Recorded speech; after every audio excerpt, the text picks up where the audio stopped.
Okay, let's continue. We still have two topics under this lesson. Okay, our next topic is amortization. Ano yung amortization? Amortization is or refers to the act of paying off a debt. So usually applied to sa mga debt or loan, no? Debt or loan. Through scheduled, predetermined smaller payments. Okay.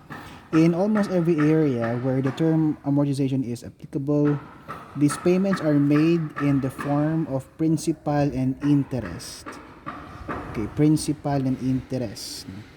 The payments are done usually by series of equal payments at equal interval of time. So let's take note, equal yung payments and then equal din yung interval of time. For example, nagbabayad ka ng nag-loan ka ng let's say for example 100,000 and you are paying monthly, let's say 2,000 monthly. Yung time natin is equal yung monthly na time, monthly, tapos hindi pwedeng next is 2 months na, no? So monthly yung interval, and then of course the payment is also equal, no? Or uniform. Okay, so that's amortization. Maybe some of you have experienced this before. Kapag bumili kayong motor, merong binibigay na amortization schedule. Ito yung babayaran mo monthly or yearly or quarterly. Or nag-loan ka ng some amount of money to buy some stuff like phone or any equipment that you want. Then usually it is ang ginagawa natin is we have an amortization. So amortization is ito, equal payments, equal interval of time. Yun. Okay? So applied yan kapag naglo-loan tayo o bumibili tayo ng isang item or equipment na installment. So usually yung installment na yan ay ganun din, equal yung payments for a certain period of time, and then equal din yung interval of payments, no? Okay, so try to solve a problem relative to this topic. Debt of 5,000 with interest at 12% compounded semi-annually. So semi-annual yung compounding is to be amortized by equal semi-annual payments over the next 3 years. The first due in 6 months. Find the semi-annual payment and construct an amortization schedule. So schedule is some sort of a table, no? So ito yung i-represent mo lang dun sa table yung interest na nabayaran mo na, magkano pa yung principal ng titira na babayaran mo pa, no? Okay, that's it. Okay, so this will be our cash flow just to illustrate how this works. So nag-loan ka, pumasok sa'yo, that's why upwards yan, pumasok sa'yo ang 5,000. Okay, bibili ka ng, hindi pala kasya yung 5,000 to buy an iPhone. So any item that you want to buy, nag-loan ka ng 5,000. And then for 3 years, babayaran mo yan in 3 years time. But the interval would be semi-annual. Babayad ka semi-annually. So twice a year ka magbabayad at the end of 6 months. So so therefore, since 3 years pero twice a year, yung interval natin would be ito. So we have a period of 6 yung period natin, 6 payments yan. So every 6 months ito. Okay? Every 6 months. Okay. So dito magbabayad ka na ng magkano na until matapos mo yung amortization. So how do you solve that problem? Okay, so since compounded semi-annually, let's solve for the interest rate. I-convert yung interest rate, no? Semi-annual interest rate. So that i-divide lang natin sa so since 12% yan, i-divide lang natin yan sa 2 since semi-annual yan. Then therefore, ang semi-annual interest rate natin is 6%. Okay? So 6% yung semi-annual interest rate natin. Now to solve for the amortization is equal to, very simple. No, I forgot to present the formula pa dun sa... I no need. It's just an application of annuity. So, isolve na natin yung... we have the present worth, which is 5,000. Yung present worth natin. And then what would be the equivalent annual payments or semi-annual payments sa 5,000 natin with an interest rate of 12%. So it's equivalent to... Yeah, yeah, hello. May konting interruption. Okay, where are we? So I times 1 plus I raised to n divided by 1 plus I raised to n minus 1. That's the formula. No.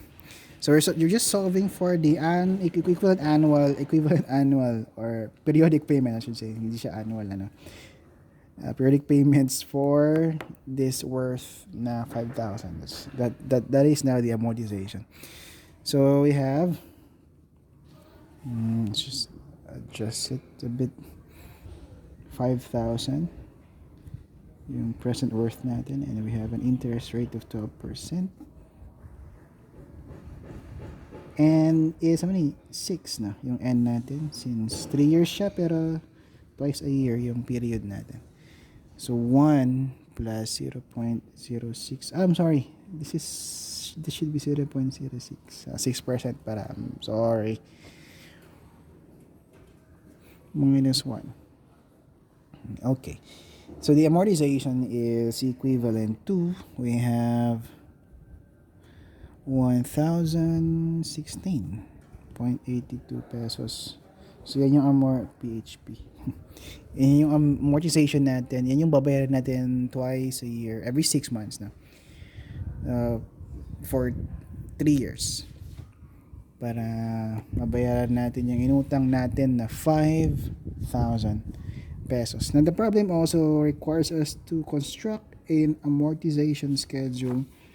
So I have already made an amortization schedule. The format would be may differ from what you had sa iba-ibang mga companies or lending companies or loan companies. Okay, but generally ito yung itsura ng amortization schedule. It's just a table lang siya. Okay. So initially we have 5,000, yun yung hiniram natin, and then ito yung initial interest na babayaran mo. Ito naman yung constant to, yung payment natin is constant all throughout the period. Okay? So sa nakuha ang 300 na yan, that's 6% of 5,000. So yan yung interest na babayaran ko initially, no? So 6% of 5,000, yan yung interest na nabayaran ko na for the first payment. So ang first payment ko ay ito. Okay, principal na nabayaran ko is 716,000.82. Okay. So ang binayaran ko ay ito, yung principal, part ng principal, of course, plus yung interest. So pag pinag-add ko to at saka yun, magiging ito na siya. Okay? Okay, so that's it. And pupunta sa second row. Sorry, nagkamali ako dito. 265 nilagay ko. That should be 256, no? Correct na lang dun sa module. So since nabayaran ko na yung 300 at saka yung principal, ito yung principal na nabayaran ko na, ito yung interest na initially nabayaran ko na rin. So 5,000 minus ito na lang yung natitirang principal na babayaran ko pa. Okay, yan yung babayaran ko pa na principal. So 6% of that, 6% of this ay 256.99. Yan yung interest na nabayaran ko sa second period. Okay. So ito yung principal na nabayaran ko. Okay. So yan yun. So, saan ba nakuha ito? That's, di ba nagbayad tayo, ito, minus, yung 300, yan yon. Okay, constant kasi ito, ano. So, ito yung amortization natin, that's 1,016.82, minus yung interest, yan yung principal na bayaran ko. So, because basically, the amortization schedule tells you yung interest na binayaran mo sa period, tapos yung principal na nabayaran mo na. Okay? So that, ano bang silbi nito? Amortization schedule. So for example, kapag gusto mo nang bayaran lahat, okay, gusto mo nang bayaran, ayaw mo nang paabutin ng 3 years, no, you can easily identify kung magkano yung babayaran mo na.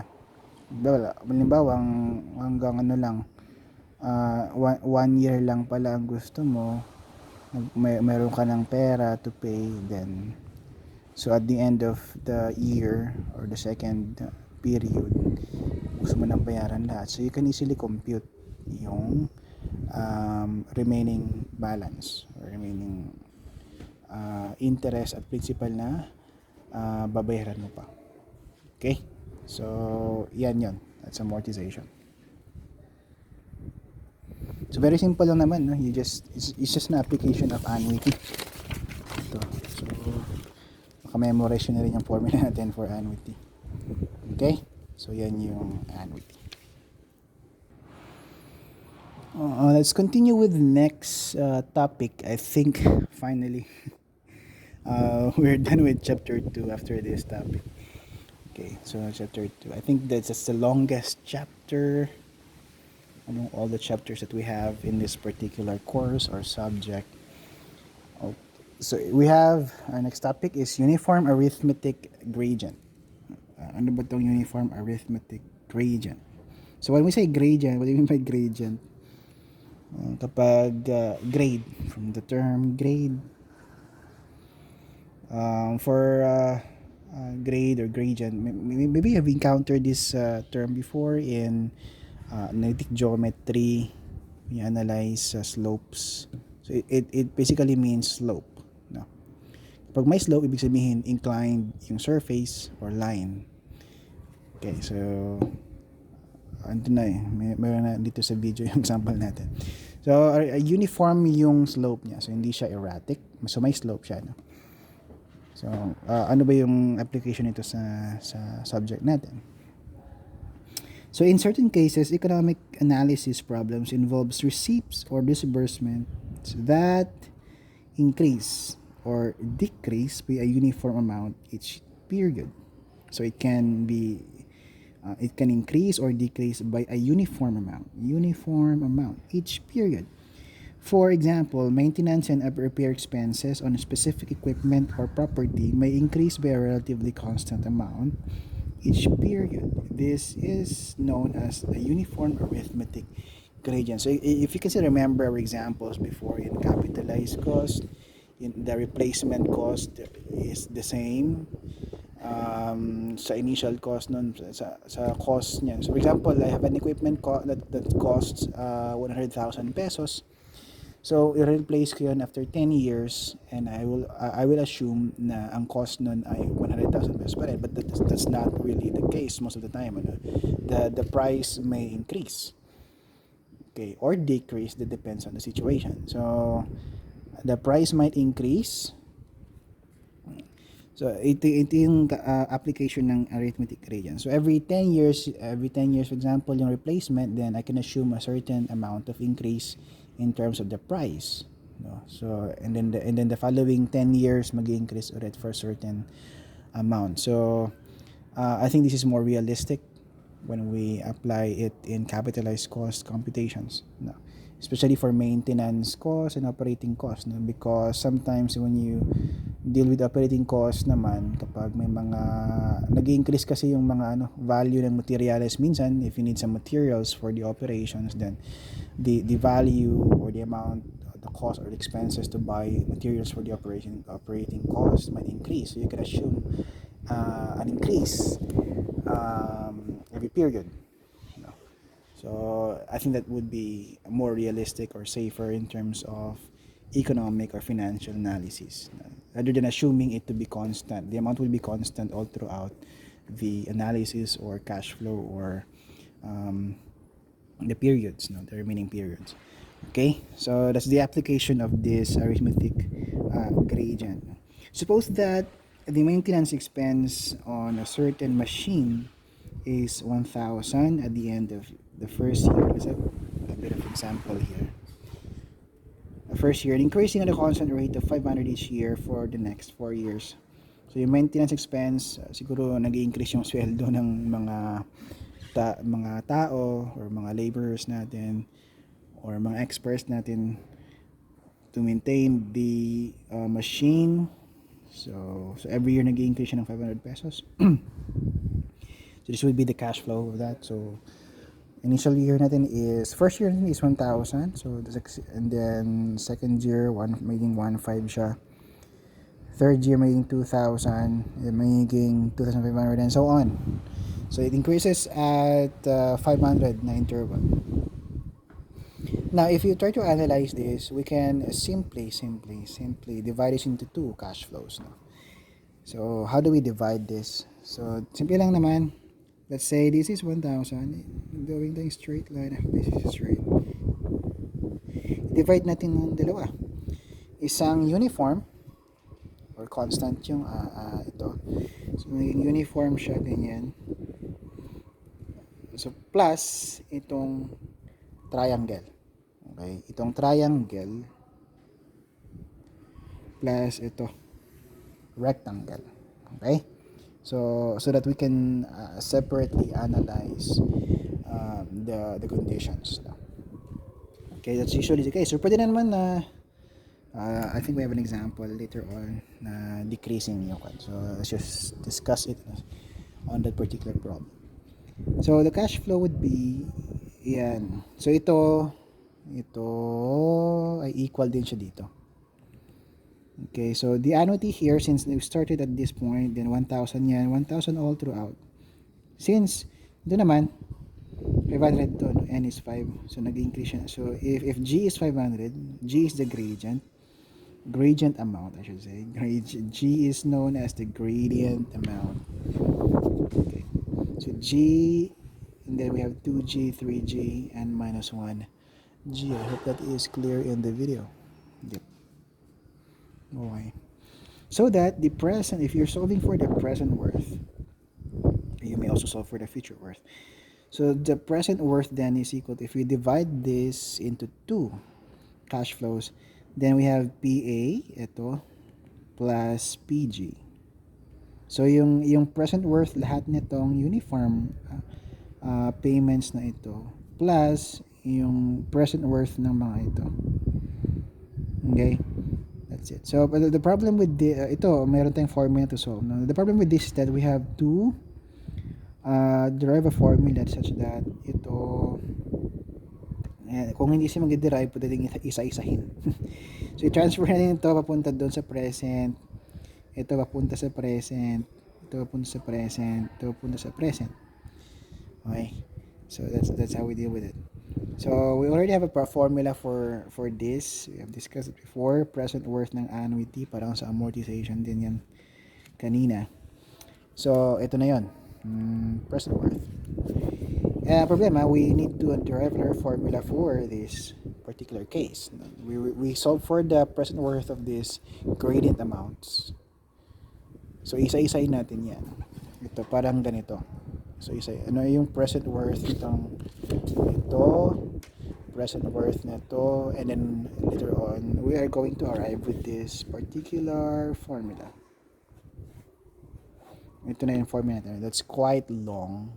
Hindi naman masyadong problema yan kasi open naman, no? Kapag nag-quiz kayo or exam, the module is open. I think that is not really a problem. No. You can just open and then refer to this formula. So but that's the concept, no? So isa-isahin natin na i-transfer yan, and then we will be arriving with this particular formula. So for the present worth of all these gradient amounts. Okay, That's it. So that the P then is just the sum of the two, PA and PG, which is um, in this formula na. Ito. Okay. Next, what's next? Let's try to solve this problem. Um, okay, I think the problems would just be solved in a separate video. I have an emergency thing that I need to address. So it would be on a separate video na lang yung dalawang problems. Okay.